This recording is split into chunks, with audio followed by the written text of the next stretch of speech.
حیدربار وایي متقي د بندیزونو په نوملړ کې شامل شي. د بشري حقوقو د سر سازمان د ښځو د څانګې مرستیال حیدربار د طالبانو د حکومت د بهرنیو چارو د سرپرست وزیر د څرګندونو په خبرګون کې چې په افغانستان کې د بشري حقوقو د نقض قضیه کوچنۍ بللې ویلي چې امیر خان متقي باید د بندیزونو په نوملړ کې شامل شي. حیدربار د یکشنبې په ورځ نه وخته په خپله ایکس پاڼه ایران کې د یوه کنفرانس پر مهال د متقي د وینا په اړه دغه شان ایراني چارواکي هم مخاطب ګرځولي.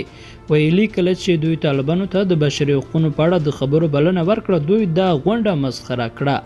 د طالبانو حکومت د بهرنیو چارو سرپرست وزیر امیر خان متقي د فلسطین د وضعیت په اړه په تهران کې په یوې مشورتي او سیاسي غونډه کې ویل چې هیوادونه د جزئي انساني حقوقو څخه د سرغړونې په پلمه د بشري حقوقو د مسلې په کارولو سره پر هیوادونو بندیزونه لګوي.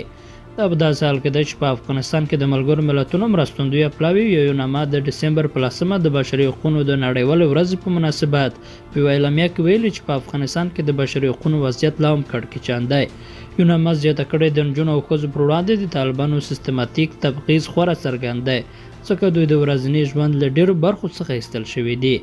یو نامه دغه شان ویلي چې طالبان له محکمې پرته وژنو، شکنجو، خپلسري نیونو او فزیکي مجازاتو ته دوام ورکوي.